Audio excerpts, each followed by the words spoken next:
अस्सलाम वालेकुम स्टूडेंट्स। उम्मीद आप सब खैर वफ़ियत से होंगे। मैथ पाथ यूट्यूब चैनल में खुशामदीद। First year mathematics new syllabus के मुताबिक यूनिट नंबर 14 स्टार्ट किया हुआ है। आज की वीडियो में हम एक्सरसाइज 14.2 का क्वेश्चन नंबर 9 का सेकंड पार्ट और क्वेश्चन नंबर 10 मुकम्मल सॉल्व करेंगे। क्वेश्चन नंबर 9 के सेकंड पार्ट की स्टेटमेंट है students, show that set of points P Q and R form a right triangle. मतलब कि हमने शो डैट करना है कि जो पॉइंट्स पी क्यू आर हैं ये राइट ट्राइंगल के हैं। तो जब राइट ट्राइंगल प्रूव करना है पॉइंट्स को तो पहले हमारे पास वेक्टर्स होने चाहिए। इस सबसे पहले जिसमें हम 3 वेक्टर फाइंड करते हैं।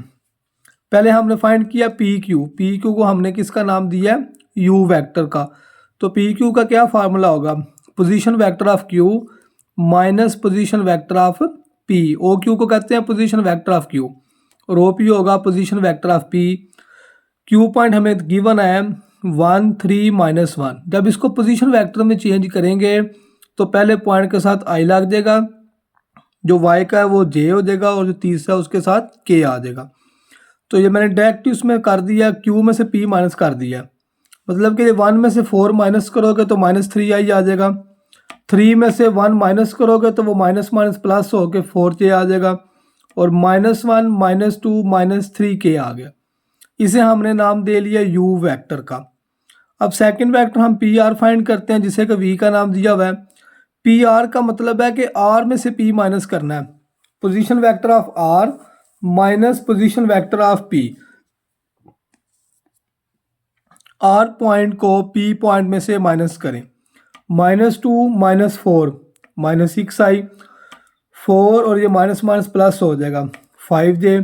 6 -2 6 में से 2 माइनस करेंगे तो हमारे पास 4k आ जाएगा। अब जो तीसरा वेक्टर रह गया उसे हम w का नाम देते हैं। w वेक्टर हमारा इक्वल है क्यू आर के। तो क्यू आर का क्या फार्मूला होगा, ओ आर मतलब कि position vector of R minus position vector of Q. तो ये हमने आर पॉइंट में से क्यू पॉइंट माइनस किया है तो आंसर आ गया -3i + j + 7k। अब इन 3 वेक्टर्स को, ये u वेक्टर है, ये हमारे पास v वेक्टर है और ये w वेक्टर आया। इन तीनों वेक्टर्स को हमने राइट ट्राइंगल प्रूफ करना है। तो उसकी 2 कंडीशंस है राइट ट्राइंगल प्रूफ करने की कि इन तीनों में से कोई से 2 वेक्टर प्लस करें तो वो तीसरे के इक्वल आएगा और इन तीनों का डॉट प्रोडक्ट फाइंड करेंगे तो उनमें से कोई डॉट प्रोडक्ट 0 के इक्वल लाजमी होगा, तो तब वो राइट ट्राइंगल के पॉइंट्स होंगे। अब इसमें देखें हमें नज़र आ रहा है W के साथ -3i लिखा हुआ है, U के साथ भी -3i लिखा हुआ है। U और W वेक्टर्स को अगर प्लस किया जाए, U vector plus W vector, U vector हमने फाइंड किया हुआ है जी -3i + 4j -3k और प्लस करेंगे W वेक्टर है जी -3i + j + 7k। करें जी प्लस इनको, -3 और -3 -6i + 4j + j 5j और -3k + 7k, इसका आंसर आएगा 4k। तो चेक करें u और w को हमने प्लस किया है तो जब -6i + 5j + 4k किसके इक्वल है, -6i + 5j + 4k, ये तो हमारा v वेक्टर के इक्वल आ गया। इसका मतलब है कि 2 वेक्टर्स को प्लस करने से तो वो थर्ड वेक्टर के इक्वल आ गया। अब हमने इन तीनों वेक्टर्स का डॉट प्रोडक्ट फाइंड करना है। पहले फाइंड करते हैं जी u dot v। u vector और v वेक्टर का डॉट प्रोडक्ट फाइंड करें। u वेक्टर फाइंड किया -3i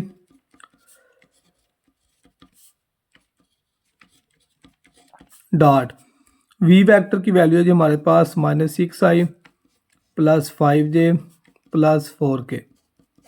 तो डॉट प्रोडक्ट में i वाले कोएफिशिएंट को i वाले कोएफिशिएंट से मल्टीप्लाई करना है। -3 को -6 से मल्टीप्लाई करें, +4 को +5 से, -3 को +4 से, -12। अब इनको प्लस माइनस करेंगे ये हमारा 0 के इक्वल नहीं आएगा, मतलब कि ये परपेंडिकुलर नहीं है। अब हम u और w का डॉट प्रोडक्ट चेक करते हैं जी। u dot w, u vector की वैल्यू पुट करें डॉट डब्ल्यू वेक्टर हमने फाइंड किया है जी -3i प्लस जे प्लस 7k। इसका डॉट प्रोडक्ट आएगा -3 को -3 से मल्टीप्लाई करेंगे तो +9 आएगा, +4 को +1 से, -3 को 7 से। अब इनको प्लस माइनस करें, ज़ीरो के इक्वल नहीं आया, मतलब कि u और w भी परपेंडिकुलर नहीं है। अब जी v डॉट w चेक करें, v वेक्टर है -6i plus 5j dot w vector की वैल्यू है जी -3i -6 को -3 से मल्टीप्लाई करें +18 +5 को 1 से मल्टीप्लाई करें, 7 को 4 से मल्टीप्लाई करें। इन तीनों को भी प्लस माइनस करेंगे तो आंसर हमारा 0 के इक्वल नहीं आया। अब चेक करें कि दो वेक्टर्स को प्लस करने से तो वो थर्ड वेक्टर के इक्वल आ गया था, मगर जो तीनों वेक्टर्स का हमने डॉट प्रोडक्ट लिया है वो 0 के इक्वल नहीं आया। तो फिर नीचे हम लिख देंगे गिवन पॉइंट्स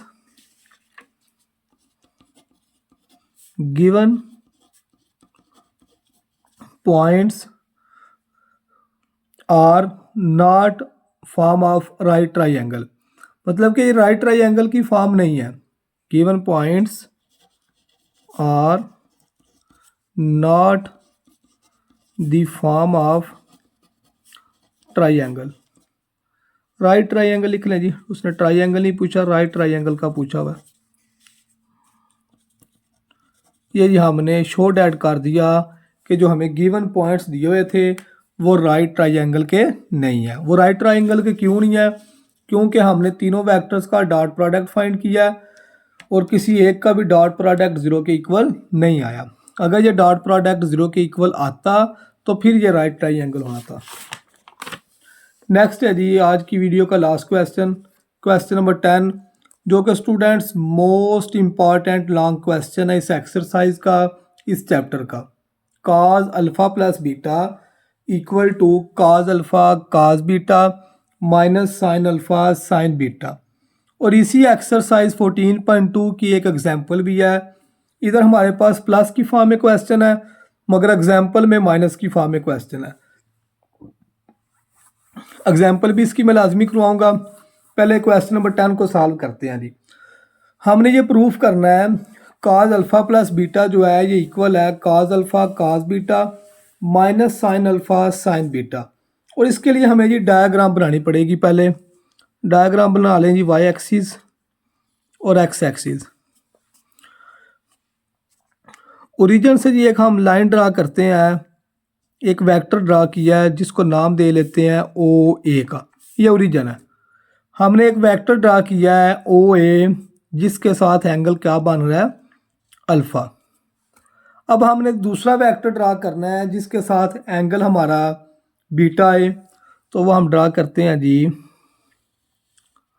लें जी, एक वेक्टर हमने ड्रा किया है ओ बी जिसके साथ एंगल बन रहा है माइनस बीटा। अब आप कहेंगे सर पहले में आपने अल्फ़ा लिखा प्लस का, दूसरे में माइनस बीटा लिख लिया।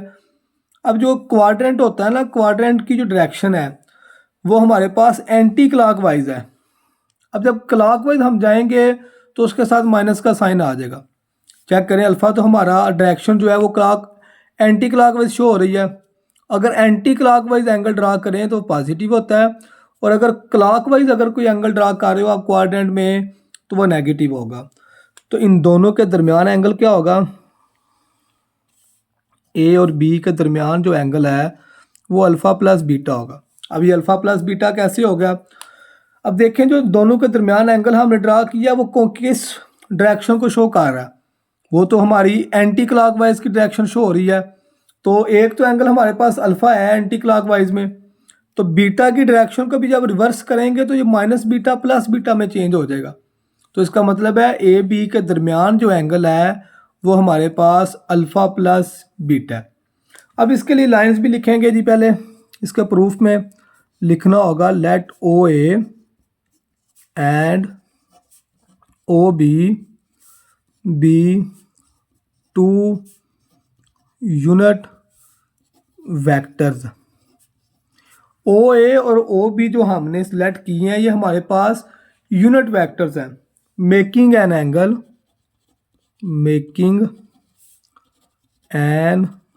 Angle alpha and minus beta respectively. ये जी हमने लाइन लिख लिया कि अल्फा और बीटा हमारे पास किस डायरेक्शन में है, मतलब कि ओ ए ये वाली लाइन और ओ बी, ये हमारे पास टू यूनिट वेक्टर्स हैं। मेकिंग एन एंगल, कौन कौन सा एंगल बना रहे हैं, ओ के साथ एंगल अल्फा है और ओ बी के साथ एंगल हमारे पास माइनस बीटा है, तो वो बात लिख ली, an angle alpha and minus beta respectively. ये जो रिस्पेक्टिवली का ये मतलब है कि ओ ए के साथ अल्फा एंगल बन रहा है, ओ बी के साथ एंगल माइनस बीटा बन रहा है।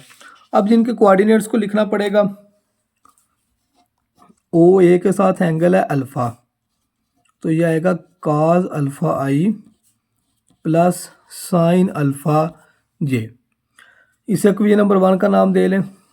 अब जी ओ बी को लिखें, ओ बी के साथ एंगल आ रहा है माइनस बीटा, तो वो लिखा जाएगा cos माइनस बीटा आई प्लस साइन माइनस बीटा जे। तो हम जानते हैं जो cos का माइनस है वो प्लस में चेंज हो जाता है क्योंकि ये इवन फंक्शन है, cos प्लस बीटा, और जो साइन का माइनस है वो बाहर लिखा जाता है, तो साइन के एंगल का जो माइनस है वो बाहर आ जाएगा, माइनस साइन बीटा जे। इसे इक्वेशन नंबर 2 का नाम दे लें। ये जी हमने ओ ए और ओ बी वैक्टर को लिख लिया। अब शायद कुछ बच्चों को इसकी ना समझ आई हो तो उनको दोबारा मैं बता देता हूँ। अब कुछ बच्चों को ना इस ओ ए की समझ नहीं आई होगी बिल्कुल कि ओ ए कॉस अल्फा साइन अल्फा की फॉर्म में किस तरह लिखा गया। हम लेट करते हैं ए वेक्टर है, ए पॉइंट है कोई, जिसके साथ हम एक्स वाई लिख लेते हैं, पॉइंट होता भी एक्स वाई की फॉर्म में ही है। अब जब इसको पोजीशन वेक्टर में आप चेंज करेंगे तो वो क्या आएगा, एक्स आई प्लस वाई जे। पहले के साथ आई लग जाता है, दूसरे के साथ जे आ जाएगा। अब डायग्राम में हम लिख चुके हैं कि जो ए है उसके साथ एंगल क्या बन रहा है हमारा अल्फा, तो फिर एक्स आई प्लस वाई जे जब लिख लिया है, एक्स का जो ताल्लुक है वो काज के साथ है, काज साथ अल्फा आ जाएगा और वाई का ताल्लुक साइन के साथ है। ये जी हमारी लाइन मुकम्मल होगी। ओ ए जो है वो काज अल्फा प्लस साइन अल्फा, इसी तरह बी जो पॉइंट है उसमें माइनस बीटा एंगल है, तो cos minus beta plus sine minus beta आ गया। अब लिखेंगे जी टेकिंग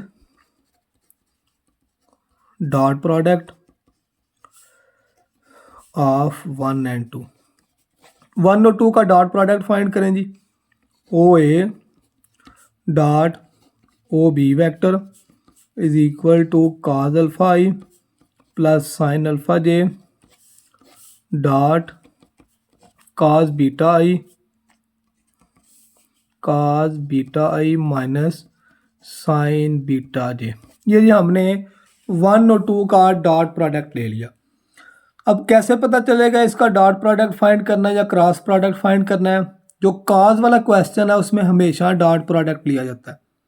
जो कॉज वाला प्रूफ है उसमें हम क्या यूज़ किया करेंगे, डॉट प्रोडक्ट। अब डॉट प्रोडक्ट का फार्मूला होता है, फिजिक्स वाले जानते होंगे, ए डॉट बी का फार्मूला, ए की मैग्नीट्यूड बी की मैग्नीट्यूड कॉस थीटा। ये फार्मूला है जी ए डॉट बी का, ए की मैग्नीट्यूड बी की मैग्नीट्यूड कॉस थीटा। तो इधर हमारे पास है ओ ए डॉट ओ बी, तो ये आएगा ओ ए की मैग्नीट्यूड ओ बी की मैग्नीट्यूड।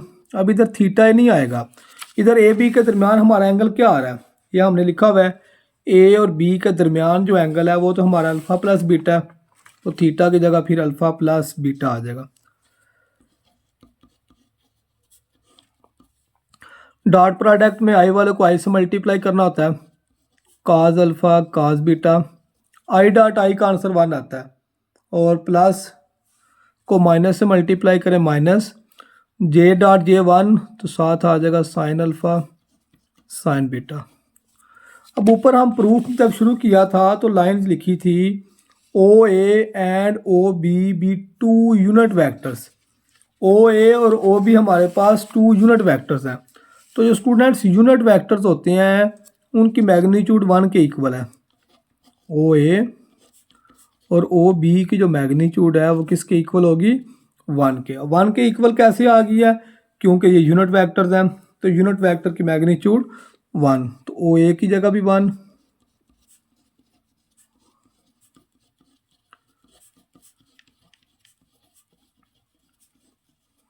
ये सारे का सारा जी ऐसे लिख लेंगे। तो 1 को 1 से मल्टीप्लाई करें 1 ही आएगा। तो ये जी आपका प्रूफ हो गया है, cos alpha plus beta is equal to cos alpha cos beta minus sine alpha sine beta. ये जी हमारा प्रूफ हो गया। उम्मीद करता हूँ स्टूडेंट्स के इस क्वेश्चन नंबर 10 में जो हमने cos अल्फ़ा प्लस बीटा का प्रूफ किया है, सब बच्चों को इसकी अच्छे से समझ आ गई होगी। अगर किसी बच्चों को इसकी समझ नहीं आई तो इंशाल्लाह नेक्स्ट वीडियोस में एग्जाम्पल जो इस तरह किया है वो अपलोड करूँगा, तो मज़ीद उससे आपका कंसेप्ट क्लियर हो जाएगा। और एक बात बता दूं कि इस थ्योरम में, इस क्वेश्चन में एग्जाम्पल ज़रूरी है। एग्जाम्पल के बगैर आपको नंबर इसके नहीं मिलेंगे।